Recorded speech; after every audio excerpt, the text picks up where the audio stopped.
या तो इंटरनेशनल लिखा होता है, या वर्ल्ड लिखा होता है, या फिर यूनाइटेड नेशंस ही लिखा होता है। चलो अब वापस आते हैं। दादा भाई नौरोजी कौन से वादी थे ये? तुम्हें लगता होगा ये बुढ़े से थे, बस एप्लीकेशन लिखने की बात करते थे, लेकिन बेटा ऐसा नहीं है। ये भी चाहते तो लड़ सकते थे, कह सकते थे इंडियंस को लड़ो अंग्रेजों से, पर पता है ये कितने समझदार थे। इन्होंने कहा कि किसी भी भारतीय को लड़ने के लिए उकसाने से पहले उसके दिमाग में ये होना चाहिए कि मैं क्यों लड़ रहा हूँ और मेरी लड़ाई का निकलेगा क्या। उतनी समझ होना कि मुझे अंग्रेजों से लड़ना है अपने देश के लिए, उसके मन में देशभक्ति होना, ये अपने आप से नहीं आता बेटा। ये सब चीज़ें पैदा की जाती हैं। जैसे कोई पैदा देशभक्त नहीं होता, देशभक्ति सर्कमस्टांसेस से पैदा होती है। देशभक्ति पैदा करने वाले टीचर्स, पेरेंट्स, समाज, सोसाइटी होते हैं। जैसे तुम जब स्कूलों में पढ़ते थे तो याद करो 26 जनवरी पे और 15 अगस्त पे अगर तुम ठीक ठाक से स्कूल में पढ़े हो, ठीक ठाक का मतलब पैसा नहीं होता, ठीक ठाक मतलब टीचर अच्छे मिले हों, तो उन्होंने तुम्हें 26 जनवरी से 2-4 दिन पहले स्कूल में, 15 अगस्त से 2-4 दिन पहले फंक्शंस की तैयारी कराई होगी, जिसमें देशभक्ति गाने, देशभक्ति कोई नाटक, ऐसी चीज़ें कराते हैं ना हम। थोड़े लोग परफॉर्म करते हैं, ज़्यादा लोग बैठ के देखते हैं, लेकिन देखने वालों के मन में भी कहीं ना कहीं एक विचार आता है। अब जैसे मान लो कोई एक्ट कर दिया जिसमें राजगुरु सुखदेव और भगत सिंह दिखा के और वो फांसी का सीन रिक्रिएट किया, तो वो देखने वाले छोटे छोटे नन्हे नन्हे जो बच्चे बैठे हैं ना, जो दूसरी का, पहली का, PP1 का, कहीं ना कहीं उनके मन पे एक प्रभाव पड़ता है इस चीज़ का। देशभक्ति गीत चाहे हमें बोरिंग लगते हो, लेकिन फिर धीरे धीरे जब रोज प्रैक्टिस तो बच्चों की ना जबान पे चढ़ जाते हैं, फिर वो अच्छे लगने लगते हैं। तो इन उदारवादियों ने ये फील किया कि अभी इंडियंस उतने दिमागदार नहीं है कि ये देशभक्ति से ओतप्रोत हों। अभी तो ये लोग ध्यान भी नहीं देते कि हमें क्या करना है क्या नहीं करना। तो सबसे पहले इन इंडियंस को हमें तैयार करना पड़ेगा ताकि ये लड़ने के लिए तैयार हो, इनके मन में देशभक्ति तैयार हो, ये देशभक्त बने, तभी तो ये लड़ेंगे। अब कहते हैं जाओ लड़ो, लड़ने की समझ है नहीं। तो इन्होंने सबसे पहला काम किया कि भाई लड़ने के लिए जनता तब तैयार होगी जब इनका दिमागी विकास होगा, और दिमागी विकास होगा शांति से रह के इन तक जाएं हम। सबसे पहले तो इनको कांग्रेस के मेंबर्स बनाएं, फिर टाइम टू टाइम इनके बीच में जाके भाषण दें, देशभक्ति की बातें करें। जब ये सब चल रहा था ना बेटा, उस टाइम पे दुनिया में बहुत बड़े बदलाव आ रहे थे। कैसे? ये बनी थी अपनी 1885 में ना, इससे कुछ साल पहले 1868 में हमारे पड़ोसी एक छुटकू सा देश था जापान। राजधानी क्या है इसकी? टोक्यो ना। जापान बहुत छोटा सा देश है देखने में, और पैसिफिक ओशन में पड़ता है, प्रशांत महासागर में। आप सबको पता होगा जापान में हर साल बाढ़ आ जाती है, कभी भी सुनामी आ जाती है, और इसकी सारी चीज़ें कभी भी, आप बैठे हैं अगले 1 मिनट में नहीं पता जापान में क्या होगा। जापान बहुत ज़्यादा रिस्क पे है, एक ऐसा देश जिसको ये नहीं पता कि जो मैं सड़क बना रहा हूँ कहीं रात में सोएं और ये सड़क ही गायब मिले, क्योंकि अगर एक बार अगर भूकंप आया तो सब चीज़ें, धरती हिली और सड़क खत्म हो गई। तो वो सोचो कितना रिस्क पे है। लेकिन जापान ने 1868 में इनके यहाँ एक तानाशाह था, जैसे हिटलर तानाशाह था ना, ऐसा यहाँ भी कोई तानाशाह था।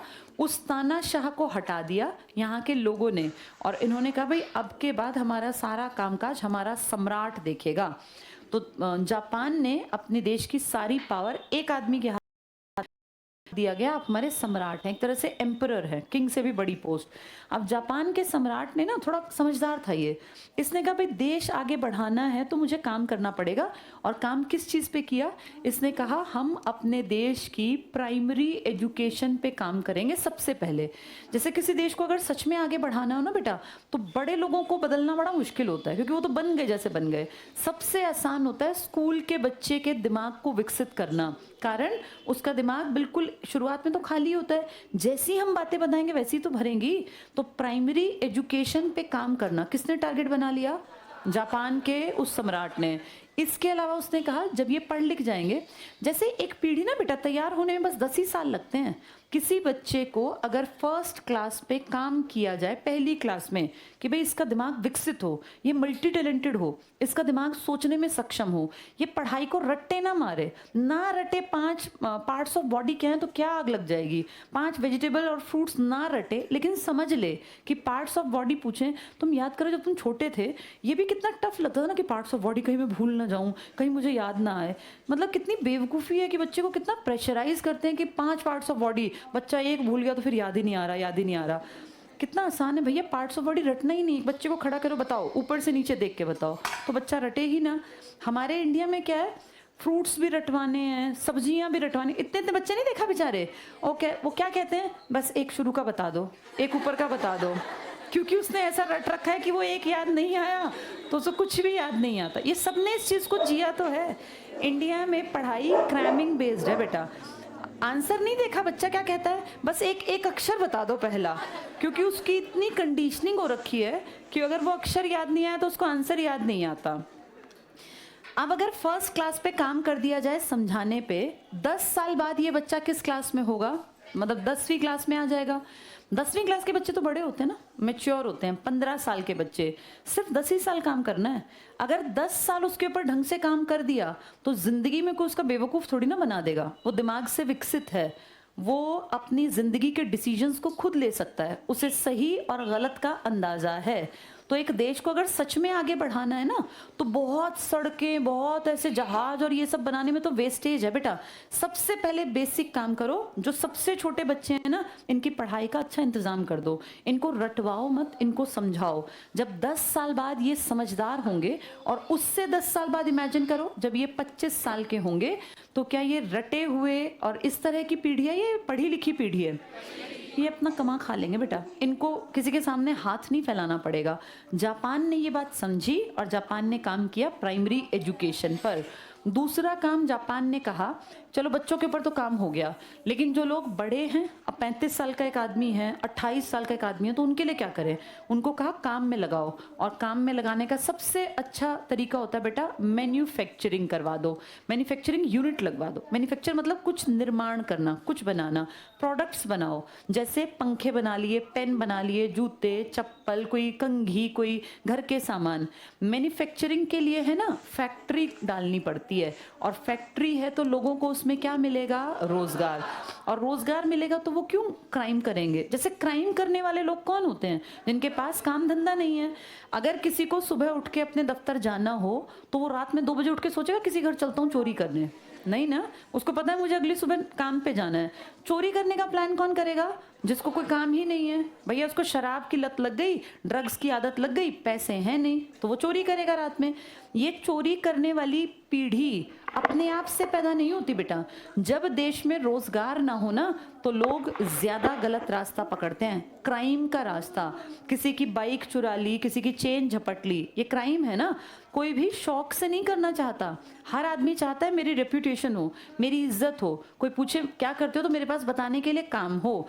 हर इंसान अच्छी जिंदगी जीना चाहता है, लेकिन जब रोजगार नहीं मिलता, भूख उसको परेशान करती है, या शौक बिगड़े हुए होते हैं, तो फिर वो क्राइम की तरफ जाता है। तो इसने अपने देश में खूब सारी मैन्युफैक्चरिंग यूनिट्स लगवा दी, जिससे लोगों को क्या मिल गया, रोजगार। और मैं तुम्हें बता दूं, जैसे आज मेड इन चाइना है ना, एक टाइम पे पूरी दुनिया में बिकती थी चीजें मेड इन जापान। इनके पेन, इनकी हर चीज बहुत फेमस थी कि कहाँ है, मेड इन जापान। जापान ने टेक्नोलॉजी में बहुत डेवलपमेंट किया, पर क्योंकि जापान की एक हद थी, जिसका एरिया छोटा होगा, उस देश के पास रिसोर्सेस कम होंगे या ज्यादा। रिसोर्स का सीधा संबंध किससे होता है, एरिया से ना।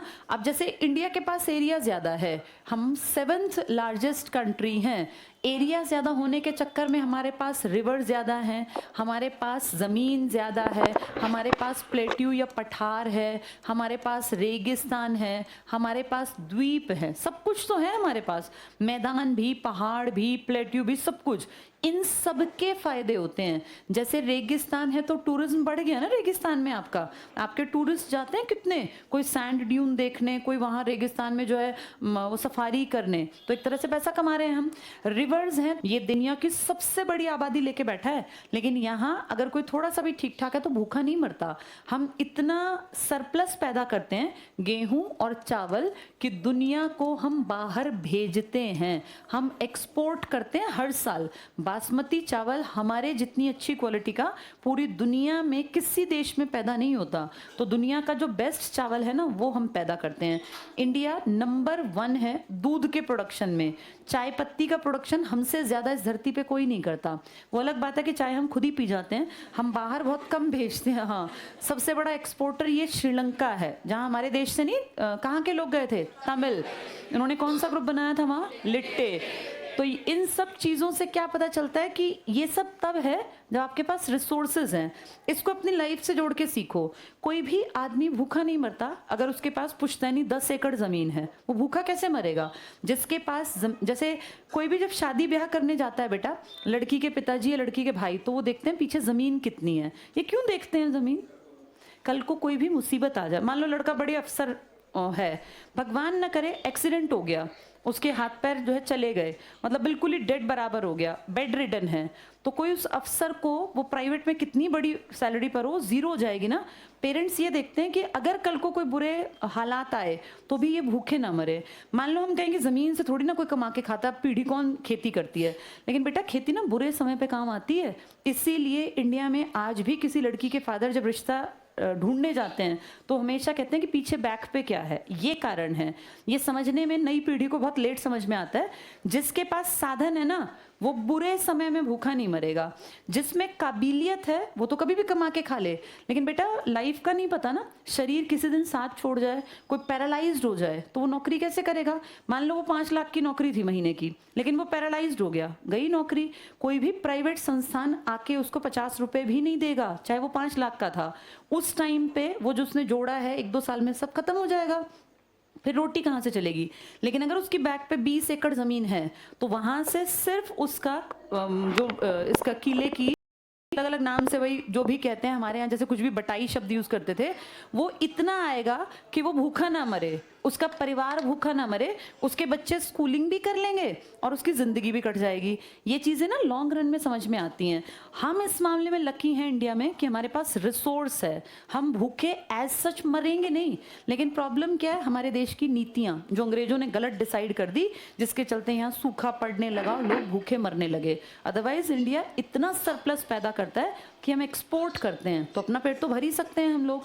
अब इन सब चीज़ों के हिसाब से देखो तो हम अमीर हैं, लेकिन अमीर हम अपने से नहीं, वापस चलते हैं जापान। जापान के पास